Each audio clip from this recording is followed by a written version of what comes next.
चुनाव के दृष्टिगत उत्तर प्रदेश भाजपा आज निकाल रही है 6 जन विश्वास यात्राएं। प्रदेश के 6 स्थानों पर भाजपा के वरिष्ठ नेता इन यात्राओं को कर रहे हैं रवाना।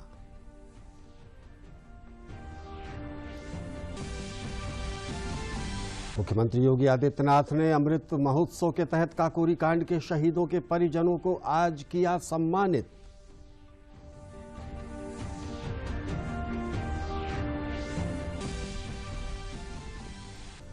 प्रदेश के नगर विकास मंत्री आशुतोष टंडन ने स्मार्ट सिटी परियोजना के तहत आज लखनऊ के पॉलिटेक्निक चौराहा से 40 नई इलेक्ट्रिक बसों को हरी झंडी दिखाकर किया रवाना।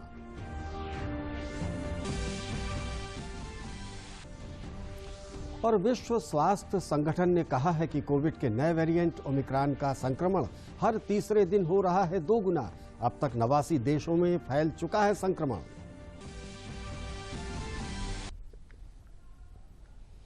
नमस्कार, मैं हूं अनिल और अब इस बुलेटिन के समाचार विस्तार से।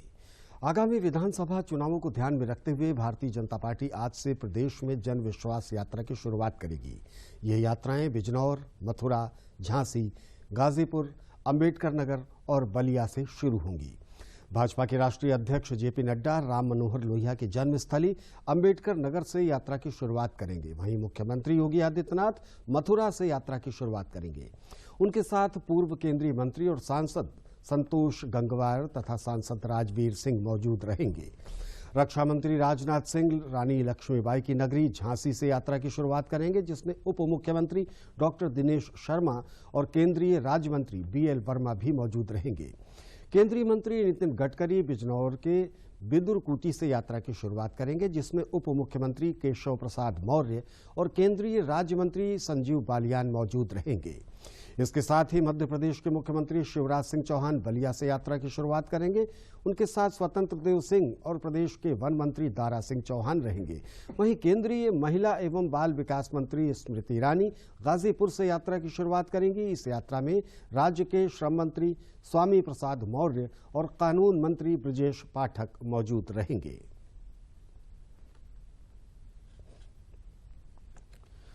मुख्यमंत्री योगी आदित्यनाथ ने आज लखनऊ में काकोरी ट्रेन एक्शन के वीरों को नमन किया। मुख्यमंत्री ने काकोरी शहीद स्मारक स्थल पर शहीदों के परिजनों को सम्मानित किया। इस अवसर पर मुख्यमंत्री योगी आदित्यनाथ ने कहा कि हमारे वीरों ने 1925 में काकोरी में ब्रिटिश खजाना लूटकर ब्रिटिश सरकार को चुनौती दी थी। लखनऊ में काकोरी घटना के नायकों में राजेंद्र नाथ लाहिरी, पंडित राम प्रसाद बिस्मिल, ठाकुर रोशन सिंह और अशफाक उल्लाह खां को फांसी की सजा सुनाई गई, जिसमें राजेंद्र नाथ लाहिरी को 17 दिसंबर को ही फांसी दी गई थी। मुख्यमंत्री ने कहा कि भारत की स्वाधीनता क्रांतिकारियों के बलिदान का परिणाम है। इन क्रांतिकारियों की प्रेरणा से स्वतंत्र भारत के उन्मुक्त वातावरण में देश के विकास, लोक कल्याण के लिए गांव, गरीब, किसान, महिलाएं एवं समाज के प्रत्येक तबके के विकास के लिए सरकार कार्य कर रही है। पंडित राम प्रसाद बिस्मिल, ठाकुर रोशन सिंह, अशफाउल्लाह खां, राजेंद्र नाथ लाहिड़ी, चंद्रशेखर आजाद और इस श्रृंखला में लंबी श्रृंखला है क्रांतिकारियों की, जिनका बलिदान का परिणाम है भारत की स्वाधीनता।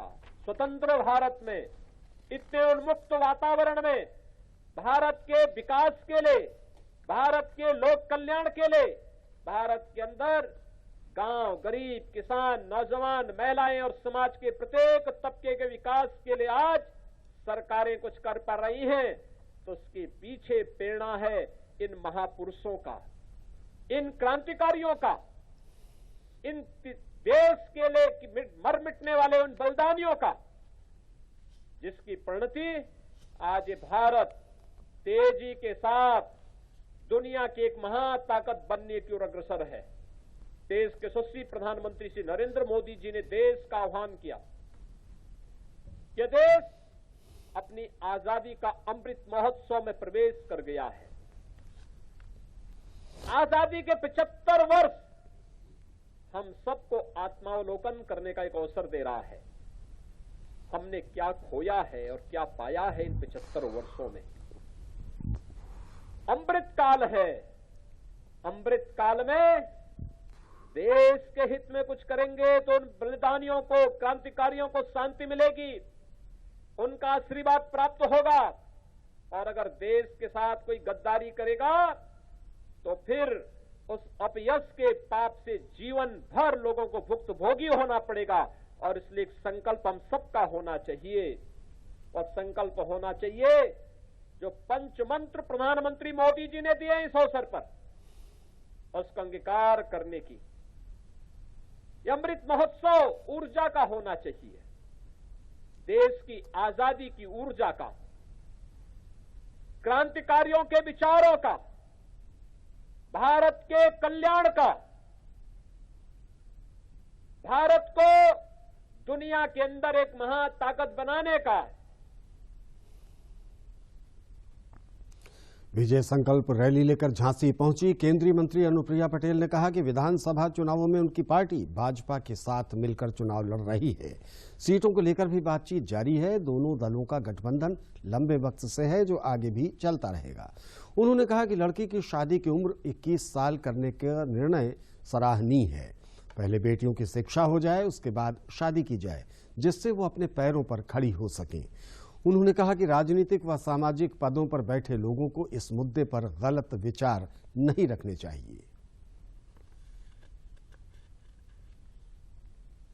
अगर 21 साल तक हम एक सीमा बनाएंगे लड़कियों के शादी के लिए, तो कम से कम जो हमारी बेटियां 12वीं पास करके ही जिनकी शादी कर दी जाती है और उनको अपनी कॉलेज की पढ़ाई पूरा करने का भी समय नहीं मिलता है, तो कम से कम लड़कियां स्नातक की पढ़ाई भी करेंगी, ज़्यादा परिपक्वता भी आएगी, और यहाँ तक कि उनके स्वास्थ्य की दृष्टि से भी ये बेहतर होगा।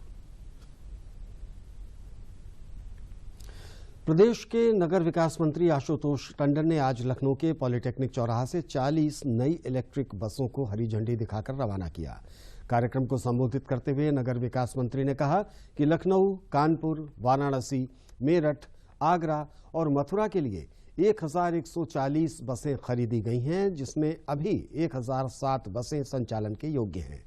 आशुतोष टंडन ने कहा कि सरकार नगरीय पब्लिक सेवाओं को बेहतर करने के उद्देश्य से लगातार प्रयासरत है और आज का कार्यक्रम उसी का एक हिस्सा है। आज 60 इलेक्ट्रिक बसों को अभी झंडी दिखा के यहाँ रवाना किया गया लखनऊ महानगर के लिए। ये भारत सरकार की योजना है फेम 2। उसके तहत उत्तर प्रदेश नगर विकास विभाग को 700 इलेक्ट्रिक सिटी बसें प्राप्त हुई हैं और वो विभिन्न महानगरों में अलग अलग संख्या में, बड़े महानगरों में 100 से छोटे महानगरों में 50 और अन्य में 25 की संख्या में ये आरंभ हो रही है और संभवतः दिसंबर माह में ये सभी बसें क्रियाशील हो जाएंगी। लखनऊ में इस योजना के पहले 2 साल से 40 इलेक्ट्रिक बसें चल रही हैं और 100 इस योजना में आएंगी, यानी 140, जिसमें 60 आज जो है आरंभ हो गई है। अपने एक दिवसीय दौरे पर कल अमेठी पहुंचे कांग्रेस नेता राहुल गांधी और प्रियंका गांधी पदयात्रा में शामिल हुए। पदयात्रा जगदीशपुर चौराहे से लेकर हारीमऊ तक करीब 6 किलोमीटर तक निकाली गई। प्रियंका गांधी और राहुल गांधी ने हारीमऊ में जनसभा को भी संबोधित किया और जनपद वासियों का आभार जताते हुए विपक्ष पर जमकर हमला बोला। राहुल गांधी ने कहा कि अमेठी हमारा घर है और यहां से हमेशा हमारा रिश्ता रहा है और रहेगा।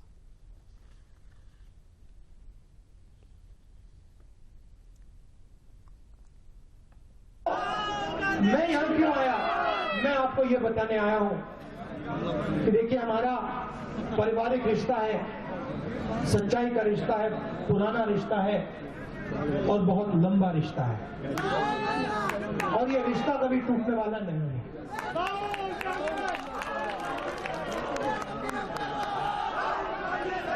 ये टूट नहीं सकता।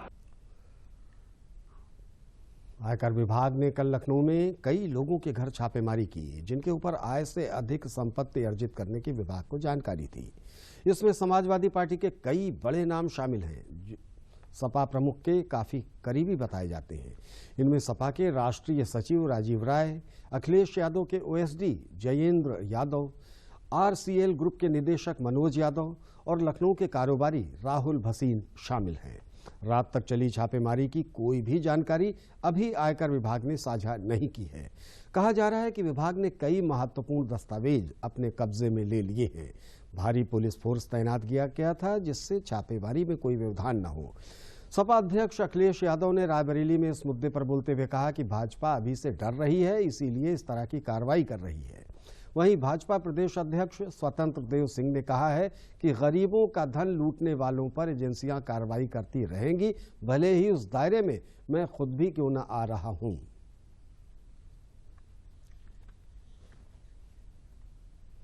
और अभी तक इन्हीं का इंतजार था कि इनकम टैक्स कब आएगा डिपार्टमेंट। अभी तो इनकम टैक्स आया है, ईडी आएगा, सीबीआई आएगी, न जाने कौन कौन सी संस्थाएं आएंगी, अफवाहें फैलाई जाएंगी, साजिश की जाएंगे, षड्यंत्र किए जाएंगे, लेकिन उसके बावजूद भी साइकिल की रफ्तार कम नहीं होगी, रथ की रफ्तार कम नहीं होगी। जो भी भ्रष्टाचार से रुपए एकत्रित करेगा, चाहे मैं हूं, चाहे वह हो, चाहे कोई भी हो, इसमें दल नहीं होता है। कोई भी भ्रष्टाचार से गरीब को लूट कर अथाह दौलत रखेगा, चाहे वह देश का दुनिया के किसी कोने में रहेगा, आदरणीय योगी जी के शासन में, आदरणीय मोदी जी के शासन में ईमानदारी से काम होता है। जो भी इसमें कोई पार्टी से नहीं मतलब है, न बीजेपी से मतलब इस रेटों से, जो भी इसमें दोषी, मैं भी लूट कर बैठ जाऊंगा पूरा राज्य का करोड़ों रुपया, तो मेरे हो चाहे कोई हो, उसमें न पार्टी से न जनता जो भी बेईमानी से अथाह दौलत और करोड़ों की कोठी में रहेगा, वहां रेट गिरना ही है। विश्व स्वास्थ्य संगठन ने कहा है कि कोरोना के नए वेरिएंट ओमिक्रॉन का संक्रमण हर तीसरे दिन दोगुना हो रहा है। अब तक 89 देशों में ओमिक्रॉन संक्रमण की पुष्टि हो चुकी है। संगठन ने कहा कि तेजी से बढ़ते संक्रमण को देखते हुए कुछ शहरों के अस्पतालों में संक्रमितों की संख्या काफी अधिक हो सकती है। संगठन के अनुसार ओमिक्रॉन संक्रमण उन देशों में भी तेजी से फैल रहा है जहां कोविड टीकाकरण काफी अधिक है। दक्षिण पूर्व एशिया के 7 देशों में ओमिक्रॉन संक्रमण की पुष्टि हो चुकी है। इसे देखते हुए विश्व स्वास्थ्य संगठन की क्षेत्रीय निदेशक डॉक्टर पूनम सिंह ने कहा कि इसका प्रसार रोकने के लिए सार्वजनिक स्वास्थ्य सुविधाओं को बेहतर बनाने को लेकर प्राथमिकता देना और सामाजिक उपायों को प्रभावी ढंग से लागू करना आवश्यक है।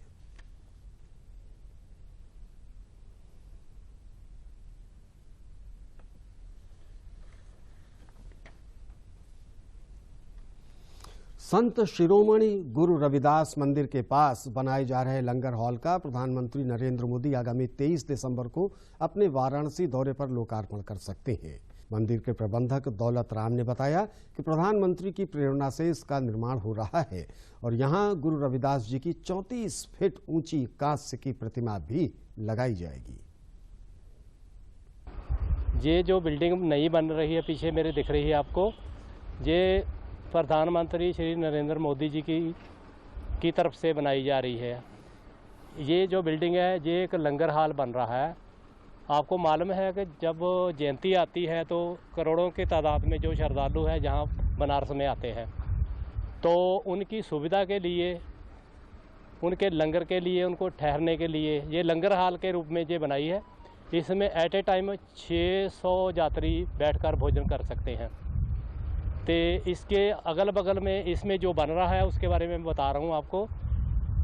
यहाँ रविदास महाराज जी की 34 फुट ऊंची कांस्य की प्रतिमा लगेगी और इसके अगल बगल में जो पौधे लगेंगे।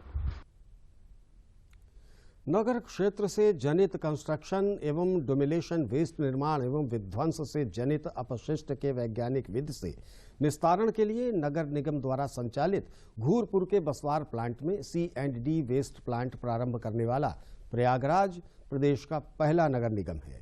सड़कों, भवनों एवं अन्य निर्माण विध्वंस कार्यों से उत्पन्न हो रहे मलबे, जिसमें विभिन्न तरह की पर्यावरण प्रदूषण संबंधित समस्याएं होती हैं, जैसे नालों को जाम किया जाता है और ये मलबा जो है सड़कों को आवागमन से भी बाधित करता है। इन सभी के निस्तारण के लिए C&D वेस्ट प्लांट तक प्रभावी विकल्प साबित होगा।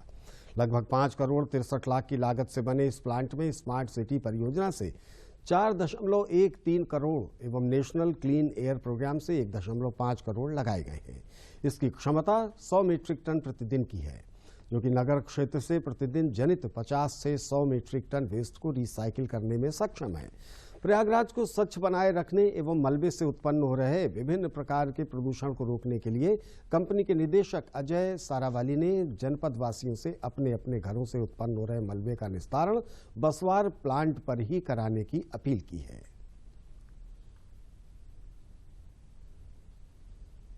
प्रधानमंत्री स्वच्छता अभियान के तहत नगर निगम के द्वारा जो भी कूड़ा कचरा और अपना ब्रिक्स होती हैं, रोड़ी होती हैं, उन सबको यहाँ पे लाके क्रश किया जाता है, जिसके द्वारा हम लोग ब्रिक, पेवर टाइल्स, कर्बस्टोन टाइल इत्यादि बनाते हैं। नगर निगम से पूरा मलबा उठाते हैं। मलबा पूरा कचरे जैसा ही होता है, उसको हम प्लांट में डाल के रिसाइकलिंग करते हैं। उसके अंदर 4 प्रोडक्ट अलग अलग निकलते हैं, 40 mm, 20 mm, 10 mm, 6 mm और लास्ट में जो निकलता है डस्ट। उसके अंदर से जो ये प्रोडक्ट नया हम जो निकालते हैं, वही प्रोडक्ट से हम लोग ब्रिक्स बनाते हैं और वही ब्रिक्स नगर निगम के उसमें भी काम में आता है। मेरठ के थाना सदर बाजार का सोतीगंज इलाका देश में वाहन चोरी करके कटान कराने के लिए मशहूर था। सोतीगंज इलाके में लोगों की लग्जरी गाड़ियां चोरी होने के बाद मिनटों में काट दी जाती थीं। उनके स्पेयर पार्ट्स यहां दुकानों पर बेचे जाते थे। विशेष समुदाय के लोग इस कार्य में बरसों से लगे थे। कितनी ही सरकारें आईं और गईं, किसी की मजाल नहीं कि सोतीगंज इलाके में एक विशेष समुदाय के लोगों का बाल भी बांका कर सके। जनता की मेहनत की कमाई से खरीदे गए वाहन पलक झपकते ही गायब हो जाते थे। लोग थाने के चक्कर काटते रहते थे। योगी सरकार के आने के बाद इन बड़े संगठित अपराधियों के खिलाफ कार्रवाई की गई है। पुलिस प्रशासन ने सोतीगंज इलाके के कुख्यात अपराधियों की 40 करोड़ रुपए से अधिक की संपत्ति कुर्क की है। 2 दर्जन से अधिक अपराधियों के खिलाफ गैंगस्टर में कार्रवाई की गई है और वो सलाखों के पीछे हैं।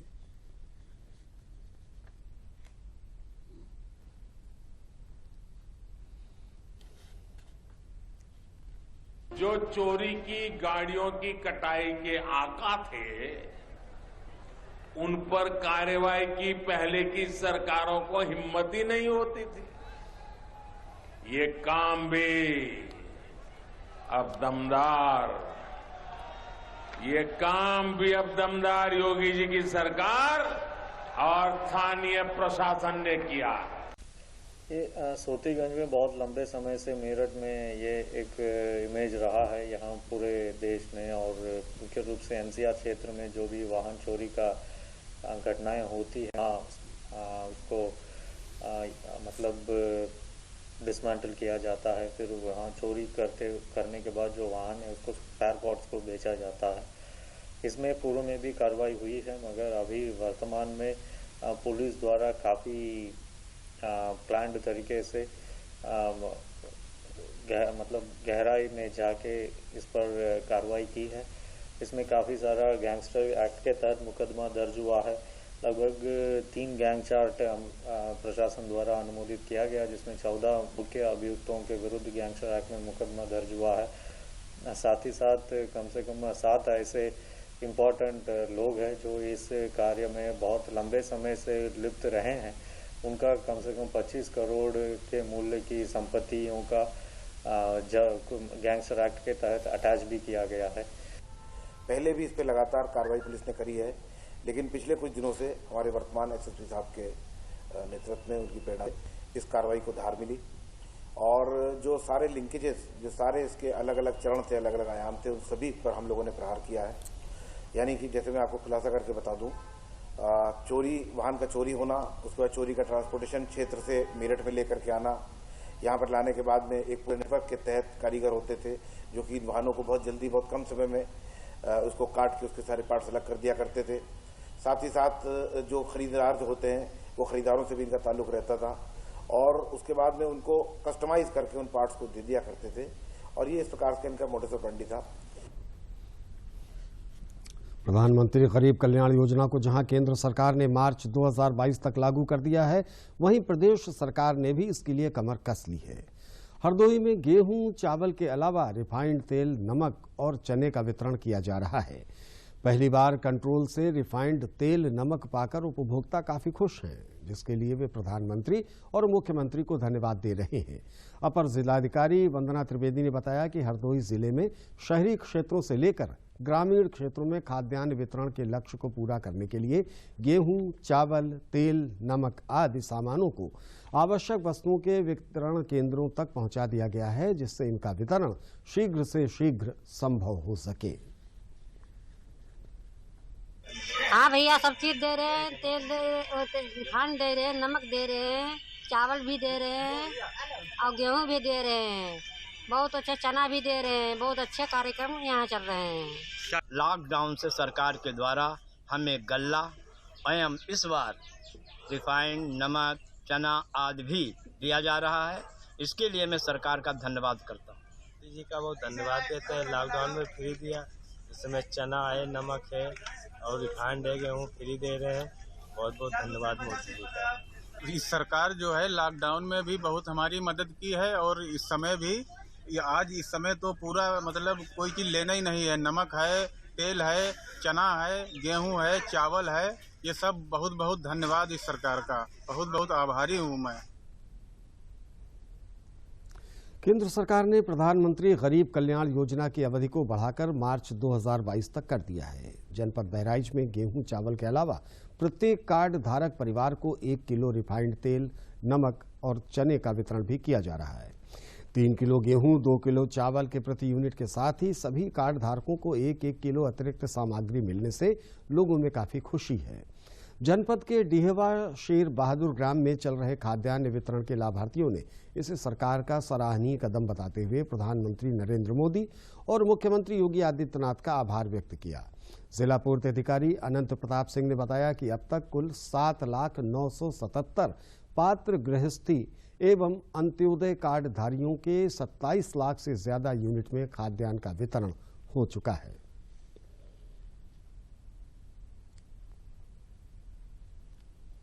माननीय मुख्यमंत्री जी ने ये निर्देश दिया है कि माह दिसंबर से लेकर माह मार्च तक जो हमारा नियमित खाद्यान्न है, जिसमें अंत्योदय कार्डधारकों को 35 किलो गल्ला मिलता है और गृहस्थी को 5 किलो पर यूनिट के हिसाब से मिलता है, अब वो भी निःशुल्क मिलेगा। और उसके साथ साथ ही 3 वस्तुएं और भी जोड़ दी गई हैं प्रत्येक कार्डधारक को, चाहे वो अंत्योदय कार्डधारक हो, चाहे वो पात्र गृहस्थी कार्डधारक हो। उसको 1 किलो साबुत चना, 1 लीटर रिफाइंड तेल और 1 किलो नमक का भी पैकेट दिया जाएगा। और ये सारी सामग्री मुफ्त की है, फ्री की है। इसके लिए किसी उपभोक्ता को कोई पैसा नहीं देना पड़ेगा। 1 किलो गेहूँ, 2 किलो चावल, 1 किलो चना और 1 किलो रिफाइंड, 1 किलो नमक मिल रहा है। योगी जी द्वारा जो कार्यक्रम कराया जा रहा है उसमें मिल रहा है, मुफ्त मिल रहा है।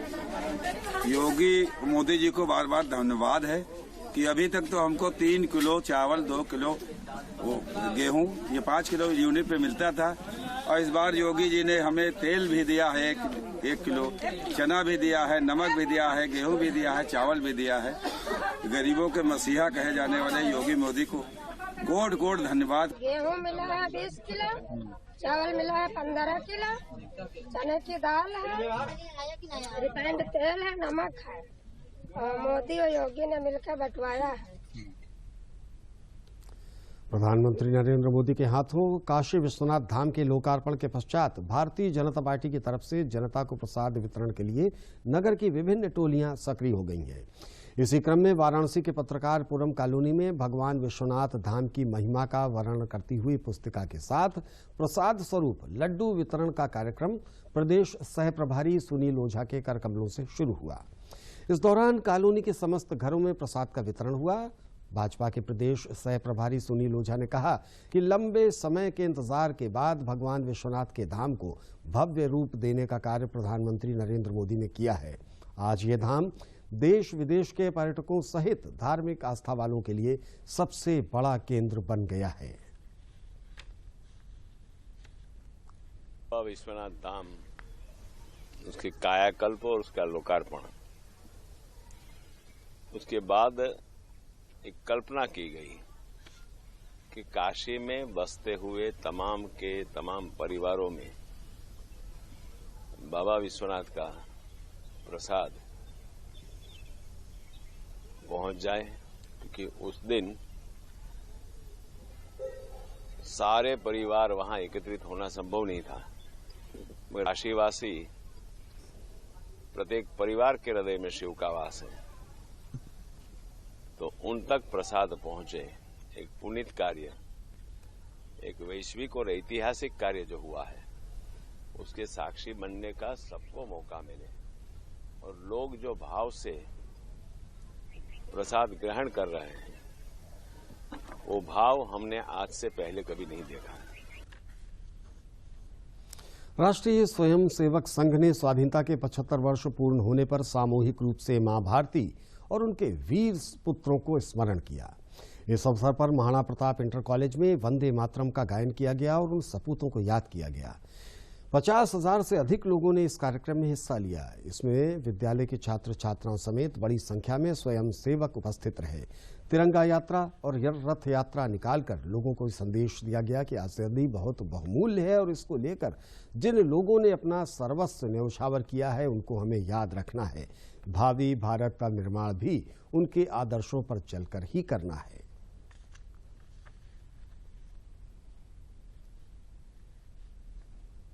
कार्यक्रम आजादी के अमृत महोत्सव के अवसर पर आयोजित किया जा रहा है। इसमें राष्ट्रीय स्वयंसेवक संघ, विद्या भारती और साथ ही साथ नगर के अन्य विद्यालयों की सहभागिता है। आज हम यहाँ पे स्वतंत्रता संग्राम सेनानियों का सम्मान और साथ ही साथ हम उनके भारत माता की आरती और वंदे मातरम गायन का हम लोग इस कार्यक्रम के माध्यम से यह प्रयास कर रहे हैं कि हमारे जो युवा पीढ़ी के बच्चे हैं, छात्र छात्राएं हैं, उनके मन में वह पुरानी स्मृति देश की आज़ादी की आ सके।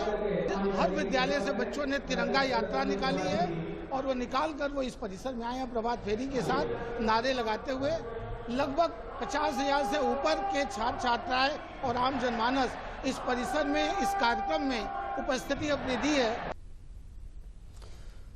मथुरा में स्ट्राइक 1 कोर ने बांग्लादेश को स्थापित करने के विजय युद्ध की स्वर्णिम वर्षगांठ मनाई। इस अवसर पर लेफ्टिनेंट जनरल M.K. कटियार ने कहा कि ये युद्ध चुनौतीपूर्ण युद्ध था जिसे भारतीय वीरों ने विजय में बदल दिया। सेना के सामने कभी चुनौतियां समाप्त नहीं होती हैं। आज भी चुनौतियां हैं जिनसे पार पाना हमारी जिम्मेदारी है। देश का प्रत्येक नागरिक उन बहादुरों का ऋणी है जिन्होंने पाकिस्तान को नतमस्तक कर बांग्लादेश को आजादी दिलाई।